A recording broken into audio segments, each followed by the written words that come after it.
Hello. This is Dr. Troy. And I'm Ben-Jamin Toy. We're broadcasting from the Cohesion Culture headquarters in beautiful Charleston, South Carolina, where even when it rains, the sun still shines. You're going to hear real-time stories from leaders confessing their most crucial or recent experiences in business. Learn what their cost them, steps they took to fix it, and how they planned to not do that one again. All right. Welcome, Cohesive Leaders. Ben-Jamin coming at you. Joined in the studio today with Trevor Crunell, and our guest is Eugene Manley Jr. Welcome to the show. Good morning. Thank you for having me on. It's a pleasure to be here. And I pronounced it correctly, right? There's no, yes. Okay. There's no weirdness in my name. Okay. Gotcha. Well, Troy's out traveling, so I am blessed to have Trevor as my co-host again.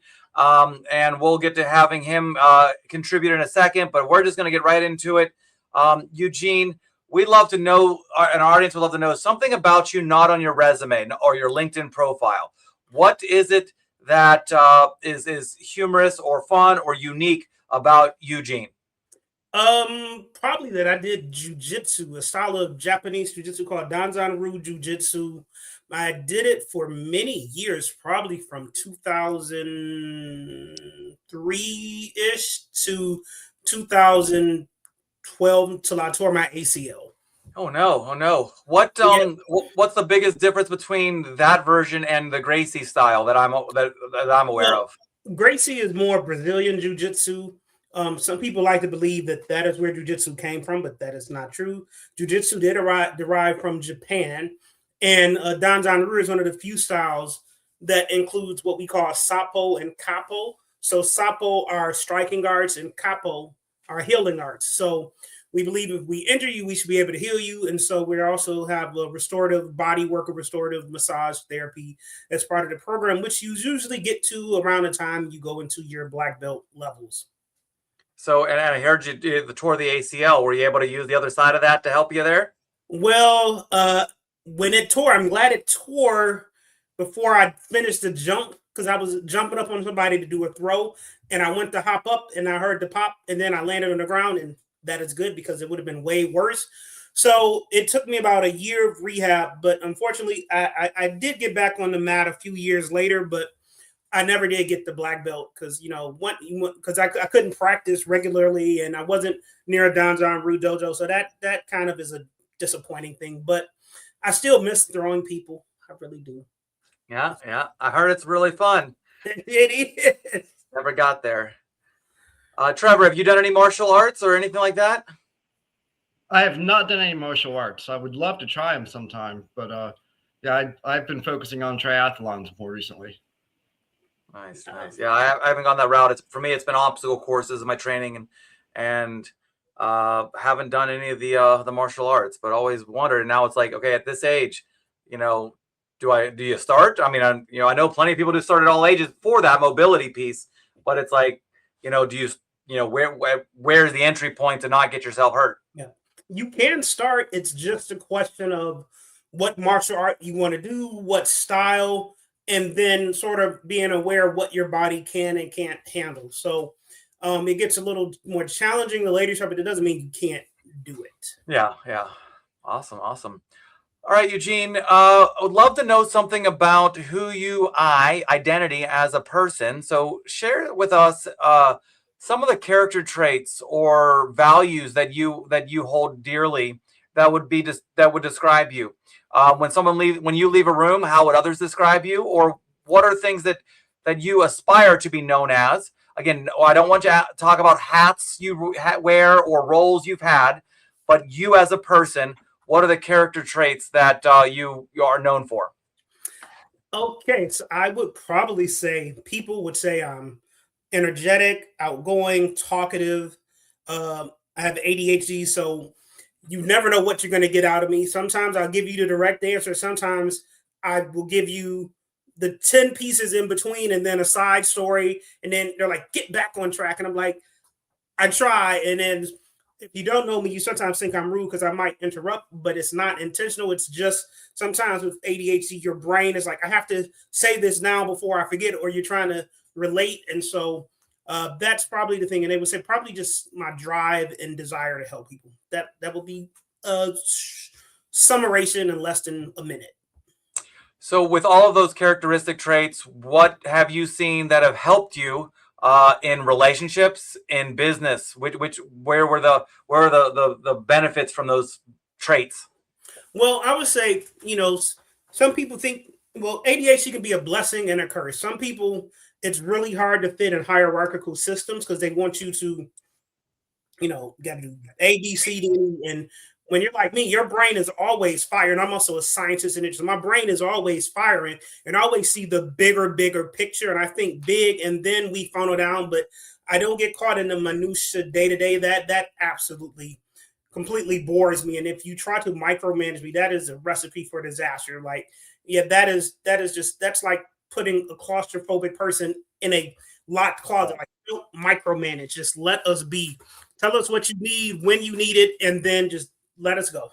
I resemble all those remarks. I have found I was not diagnosed till 5 or 6 years ago in the throes of COVID, when I had a lot of time on my hands and realized that I wasn't being able to focus. And for me, it's been structure, adding a routine that I did not want to have, working out. All those things have helped me. Not to say that it's incredible, but I have noticed the rewards and the benefits of structuring my brain, compartmentalizing. Put it away, not down has been one of those famous things that I got from a reel that has helped me. Put it away, not down. Do you have Doom boxes? Didn't organize, only moved, where you literally have this. Oh, I'm cleaning up and now it's in the closet. And then, I gave you a new term, didn't I? Oh, so guilty. Oh my God. It's like it goes, you have one pile, like, well, I moved it from here. So we got this area clean. And the funniest thing is, when I'm trying to avoid something, because then all of a sudden I start cleaning. And that's when I'm really trying to avoid something I don't want to do that needs to be done. So that's pretty funny. I think those techniques that you both of you have kind of adapted to or used to help with your ADHD they're just good techniques to use all around for anyone, whether they have ADHD or not. Yep, but you learn things like body doubling. Sometimes that's really, really good. You don't have to talk about it. You just need someone in the vicinity that is doing something, so your brain sort of got some kind of stimuli, but I can focus. The other thing I do is I listen to a lot of music.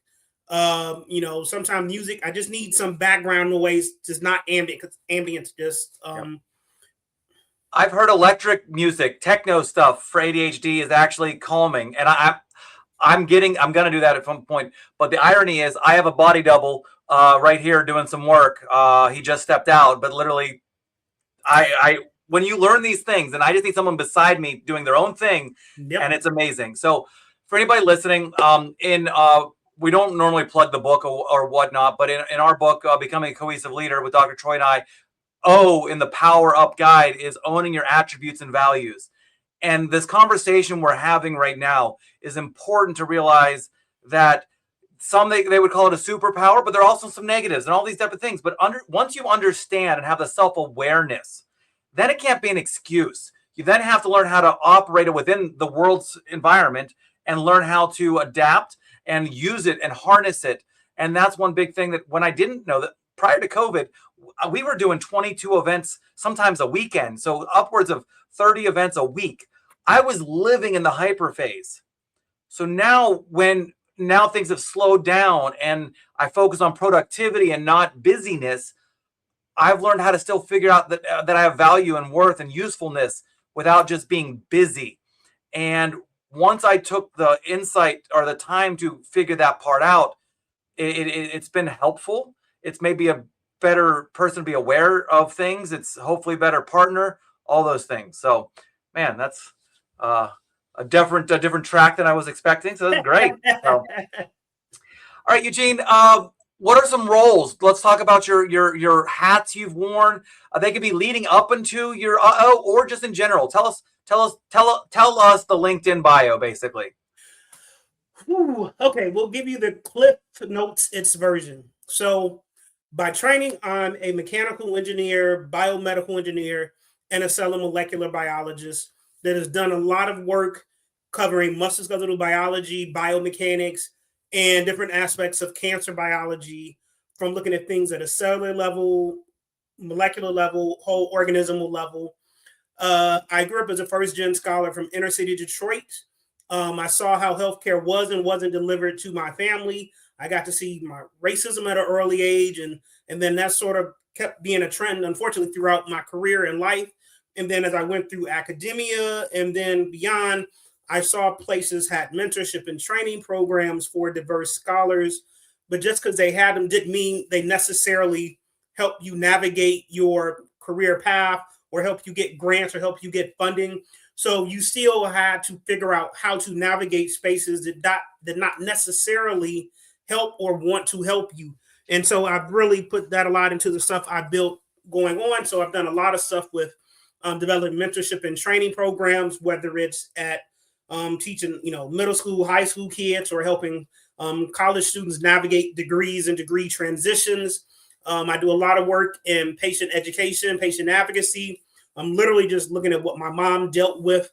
As she, we grew up poor, and what she dealt with in healthcare and how nurses treated her so badly, and just especially at night in the hospital. And then it got reinforced by my own experience with medical racism after foot surgery last year. And it was really frustrating because, I'm an advocate and I know how to read medical records. And my issue was not with the surgeon, but it was with the hospital staff who decided to write, even though I'm telling them I'm in pain, patient has no pain and can ambulate. And I don't know how you write that in a chart when I had reconstructive surgery on my foot 36 hours prior. So all this stuff reinforces why I try to make sure we get information and resources to educate people about medical and cancer care and how to advocate for what they're entitled to. And the other big areas doing a lot of mentorship and training program development, helping people understand, how to deal with either micromanaging systems, how to navigate leadership transitions. And I sort of guess the catch-all is the sort of public speaking that I do. That's awesome. That's a great career and one of definitely value, meaningful work that you do. So thank you for doing it. I'm sure you've helped a lot of folks, and the mission is to continue that. So that's incredible.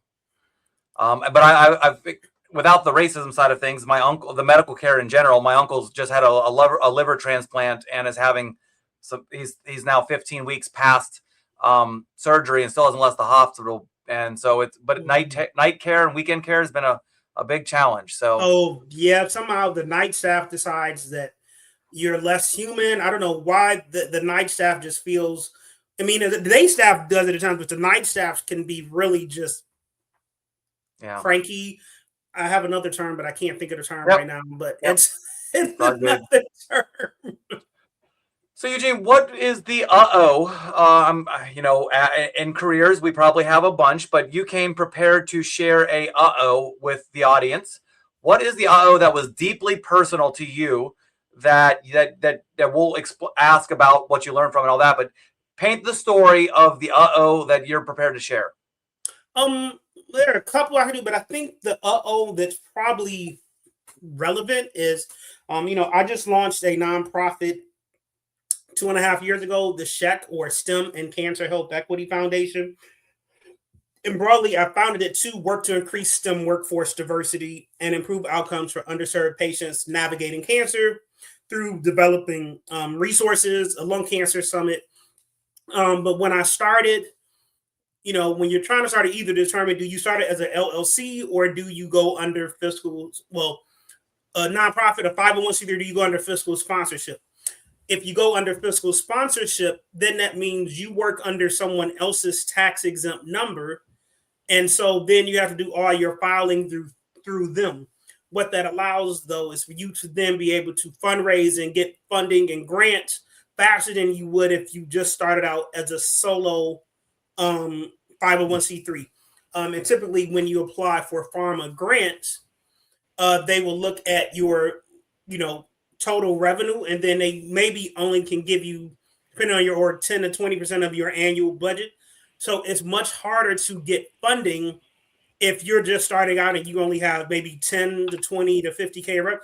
They're not. It will cost them more effort to award you a grant than to do it. So it's really, really hard when you're starting out. So I worked with the fiscal sponsor, and in the first year, because I had never worked under a fiscal sponsor before, it was a steep learning curve for figuring out how to incorporate them into my grant request. And so I missed a lot of funding probably that first year, partly because I had to set up all my access pages for the portals. But the second thing was, which budget do I use when I apply? And then I finally figured out, use a fiscal sponsor's budget and salary, because they have a much higher operating budget and you're under their numbers. But that took me almost a year to figure out. Is there one specific one where you didn't utilize properly or understand that had some impact? A whole bunch of them. So I didn't get a lot of funding that first year. And, and it's sort of, and even when you're just starting out, even though I've worked at, other nonprofits and I've worked in fundraising and development, they were already their own independent big 501c3. So it never was an issue. But then, you learn, when you write your letter of request, you sort of have to preface it both ways. You say, this is what your org does, and you have to pretty much state that you're under fiscal sponsorship of X, and this is what that org does. And I put both numbers, unless they tell me not to. I put both EIN numbers. And then when you do your budget, that's where it gets tricky, because it can be either charitable giving, or it can be a program grant or a request. And so then that gets tricky and says, what's your program budget then versus your annual budget? And then that gets dicey, because my fiscal sponsor has a completely different budget than me. So I still have to sometimes go back and forth and try to, if I can, I try to contact the funder and see if I can get resolution on how to write it. Sometimes it still doesn't happen, but what you do is you try to write as much of your grant based on the numbers from your fiscal sponsor, because that's the tax exempt number you're working from. And so their number may be 11 million, where mine is definitely not 11 million. So you write that in, and that at least gets you past the first pass. But that still doesn't get you the second pass, which is, do you actively have people in those organizations that are shepherding your applications? You can talk to people, but right now it's been a bit of a challenge in this anti-DEI workforce and space to find the right people that are shepherding stuff as well. But you just have to keep pushing forward. So I'm hearing that, by the not fully utilizing the process, there's some problems. So tell us, what was the impact? What did it cost you personally to not go after this in a certain way? Like, where was the actual personal impact where you could say this was the Well, that cost me a lot of time. It cost me to miss a lot of funding, probably at least 100,000+. And then, and then the more grants you write that aren't funded, then the more likely it's not going to get funded by those orgs. So then you get trapped. But what it also taught me, which was something I was planning to do, is you should never just have one stream of revenue.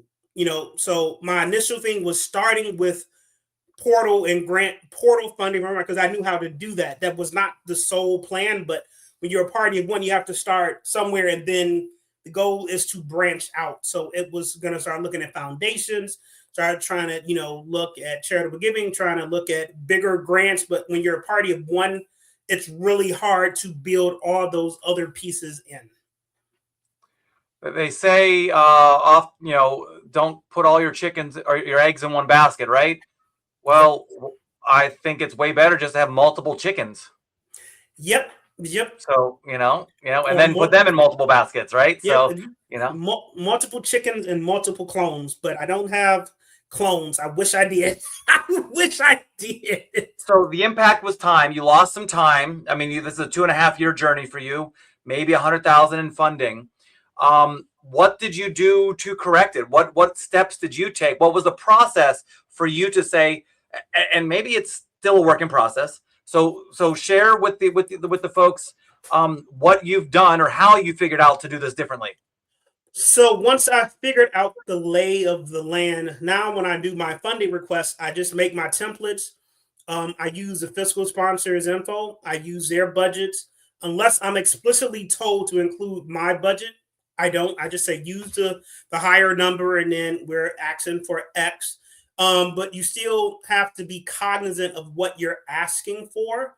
When you're a newer org, it's really hard to get big numbers. It's just they want to see some track record and traction, and usually it takes about 5 years. Most nonprofits don't make it 5 years, and it's not because of lack of planning or skill. It's just it takes time to build all those relationships and networks and finding the right people at the companies, and that just doesn't unfortunately happen overnight. And so you're still working on building that.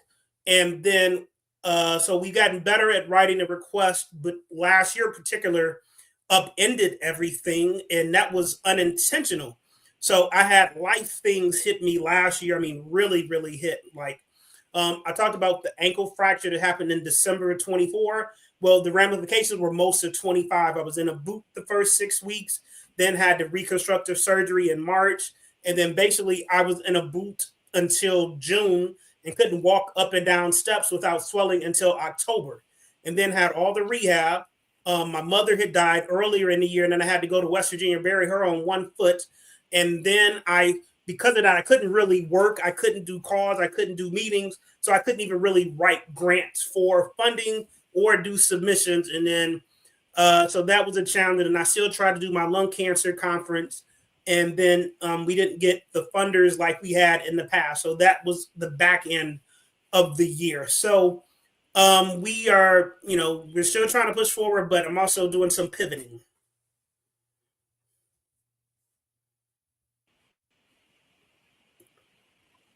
And I guess you want me to go where that pivot is. No, well, so Eugene, you've mentioned several times about Eugene, you've mentioned several times the importance of having good relationships at the companies that you're applying for the grants and knowing, having connections there.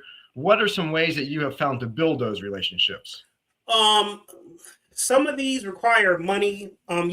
Sometimes you have to travel to conferences and meetings, and sometimes there's no way around it. But if you can, first try to find local events, because if you make a local presence, that can at least get you started. And then, like I'm, American Society for Clinical Oncology, American Association for Cancer Research. These are big orgs.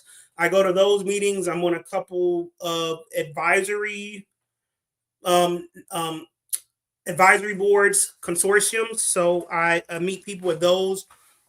But it's one of the things you have to keep staying at it. And you can't get frustrated because, the other thing with pharma, people can be there, then they can be gone. They change jobs so often. So it's still really, really hard to keep track of people. So you have to try to find multiple touch points in an org and then hopefully try to maintain communication, which I did not do last year. But like I said, I had pressing issues at play. But that's the way, you try to meet people, keep going to meetings. If you can create content that you can do yourself, whether it's blog posts, whether it's LinkedIn, people don't understand. LinkedIn is still technically a professional medium. You can still use it to put content out. Some people focus on Instagram, some do Facebook. I use both of those, but most of my audience is on LinkedIn. So leverage where your core audience is. Don't get so caught chasing it. I have to be on TikTok. And like, if you have an audience, start from there and grow, and just keep meeting people, and hopefully you'll start building a whole broader network that will give you that capacity to have more reliable, regular funding. Trevor, you weren't, you had cut out for a second, but Eugene mentioned his background as several different types of engineering, correct? Yes, mechanical and biomedical. And Trevor, are you biomedical as well? I am, yes. What area about DME did you work in? So I worked in the cardiac rhythm management area with implantable pacemakers and defibrillators. A lot of my stuff was musculoskeletal. I did knee ligament biomechanics, bone biomechanics, and then bone biology, bone differentiation, and looking at how different genes affect mechanical function. I was the industrial engineer, so I just. Field. Sorry, Eugene. Let's talk about the pivot then. So you learned that when you had life hit you, you had to make a pivot. Let's talk about that pivot. That pivot is literally still happening. Perfect. Right now. Even better. Because literally, because of all of that, I just lost all my income. I basically went through all my savings, all my checkings, all my retirement just to get through, because I didn't foresee that year shaking out like it did. So what literally I have just done is I launched my own LLC as of Friday, and it's called Innovation for Impact Consulting. And basically it's still a broader conglomeration of my skills. So really trying to help students and trainees navigate career transitions, really working with groups to develop, keynotes and workshops, helping with strategy and program development. And that's sort of, and then grant people that need help with grant strategy or grant writing. So that's sort of what I'm going to focus on. So we just literally spun that up because I said, I have a skill set. Stop beating yourself down about you've done something wrong. Like, nope, it's life. And you got to have multiple things in the fire. You can't just be stuck.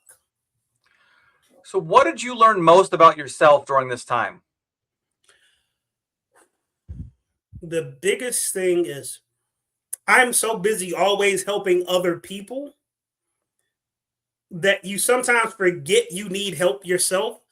And you always can, because, with PhD, with ADHD, I can always usually rationalize and problem solve something, but you sometimes can't problem solve out of things that are beyond your control. And I had 4 things hit last year. And so happy to have some friends I saw a couple of weeks ago that said, "Oh, Eugene, you're not a failure." And this is not me. And I'm normally the upbeat, you can never get me down. And I hit a low point, but I said, nope.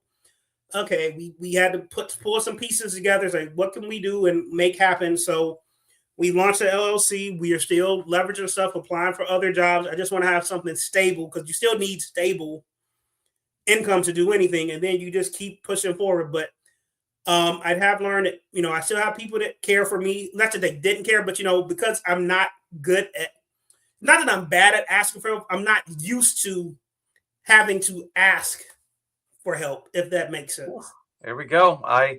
So much that we can go down that one for a while, but what I'd like to have you do is take the message, life hitting you last year, and this pivot asking for help. Where do you see this being able to be applied by an emerging leader, let's say 25, 35-year-old, looking towards life and stuff happening? Like, how do they take what happened to you and apply it to their career in life? All right. This one is pretty not straightforward, but one thing you have to understand, no matter what happens, life is going to go on, whether you are engaged in it or not. The other thing is, no matter what people show and portray on social media, they always show you wins and everything is great. Real life, real work, real entrepreneurship is never like that. There are often many failures, and not because you done anything wrong. It could be just timing. It could be the environment. It could be political swings. It could be any of these things that happen. Like me, I had multiple life things that you can plan for everything, but you can't plan for that. So your best way is to figure out how you can adapt, how you can change, what can you learn, and then what can you apply to move to the next step. And then even if you do fail or something that doesn't mean you have failed. You take any opportunity you have and you deduce what you can learn from that, what worked well, what didn't, and then what you can apply in your next position or when you leave an employer. What did some people or leaders or teach you that you would want to emulate, and what would you don't want to emulate? And then you keep building it in your leadership and transferable skill tool set.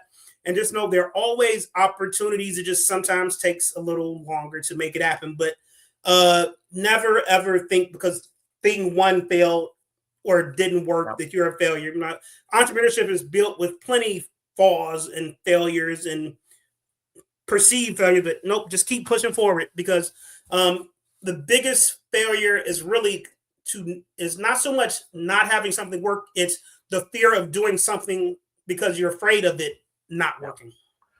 And I would add that, not even just for entrepreneurs, but just as new generations are coming up and they've been taught to tests and that they have to get certain things right. Failure is a moment in time or an event, not overall continual scenarios. And I think that one of the biggest things is asking for help is not a sign of weakness. Actually, trying to carry it on yourself is the sign of weakness, that you're not content enough to realize that you need help. You need, others. So I think that's a big part of that as well. So folks listening, like there's a resounding theme over this entire podcast series, all these conversations. Failure is not fatal, right? It's a mindset of you get knocked down 7 times, you get back up 8. We just got to keep pushing forward. Life is going to life. It's going to keep on happening. But we also say that there's 2 ways of learning, mentors or mistakes. And when you learn from mentors, you're learning from their mistakes. So I don't want to say heed this warning, but take it from Eugene that life is going to happen and prepare for it. Like come up with that side hustle. And I think today's marketplace is way more agreeable to having like of course everybody has a side hustle. It doesn't matter what level you are. You can have some sort of side hustle that is using your knowledge that's you're not giving away trade secrets or intellectual property, but there's ways for you to maximize your value to a company too. It's like, look, besides this, I have this, and so I can influence and do things like that. So I think that's a big thing to take away. And if a company does not appreciate you, there used to be this whole adage, because you're probably around my age that, when we come through, you just have to be there and be a company player and do what they say. And then everyone's afraid to leave a job. I say, nope. If they are not listening to you and you aren't growing and you're not being put in position to grow, you don't have to stay. You are within your right to leave. Never stay just for the sake. Okay, sometimes you need to say just for an income, but don't stay solely because that's where you are. Some people have family issues or they need the insurance, but otherwise don't I'm in this company, it's great. If it's not great, you are not required or entitled to stay. Do at some level what brings you some kind of joy and happiness, and with the caveat that, not everything that you can do that is joy is going to bring you money, but be prepared. Life is always a give and take of time, money, and value. So, you have to figure out where you are on that axis and, what do you want to do that's going to give you some kind of fulfillment and then give you some kind of quality of life that you want. So good. So good. Eugene, how can folks get a hold of you? What are the best ways to find you in the internet ether? Easiest one, you can follow me on LinkedIn. Eugene Manley Jr. Is my LinkedIn. The nonprofit SCHEQ is SCHEQ, SCHEQ.org. And our social handles are STEM, STEMMCHEQ. And the new LLC, which I literally just launched, is Innovation, FOR, Innovation for Impact, LLC.com. And there, and the email there is info@innovationforimpactllc.com. I had to keep thinking through this because it's been so weird dealing with Wix and the domain registration. So trying to keep track of it. Yep. It's crazy when you get there. Eugene, what was a question you thought that we would ask that we didn't ask? I think we covered most of the stuff, unless we talked about the martial arts. We talked about how I got into my career. We talked about career transitions. The only other thing, maybe how you use which we could do, because literally how to use your voice to either educate or empower, or for as a marketing magnet. I mean, indirectly, like how do you, use, podcasts, blog posts, whatever, to establish your presence and then lead you to get speaking gigs or authority. All right, Eugene, how do you use your voice to get speaking and stuff? Why did I put myself on the spot like this? I should have left that open-ended. So one, you have to understand what your value proposition is and what you do. And so then you determine and make your social media or posting presence about your authority. And, and don't just post fluff like, here's me with my dog. Oh, we're at the, no, think about what buckets you want to be known for. And then your content should reflect those buckets. So then eventually you are seen as a thought leader that you are. And then you can turn that into then, getting on podcasts or reaching out to podcasts to speak on. And then, because I'm a scientist and engineer, I'm on a lot of advisory panels. And so that's become ways to get speaking opportunities. And then if you keep leveraging that, then you can start getting on bigger and bigger stages, which I am working on that right now. Literally, I just created, I can't believe it took me this long. I created my first speaker one pager, I think in December. I don't know why it took me so long to create one, but I finally have created one. But then even that, if you're really trying to get on stages, it's still usually you have to be at least 2 cycles. You look at 2 cycles or 3 cycles ahead to get the gig. So that means you have to spend a lot of time making your list of sort of companies or organizations that you want to look at or speak at. And it's going to take some legwork, find out what conferences there are, who's the person to talk to, and then start doing a bunch of emails. Probably you want to do 10 plus emails a week, which I'm diligently not doing, but you want to be on top of it, because it's not going to just come to you. Then eventually, as you get more seen, then they'll start coming into you. Gotcha. Well, Eugene, it's been a great time here. So I want to end this session like we do all of our sessions with reminding everybody that you don't have to know everything. You just need to be teachable.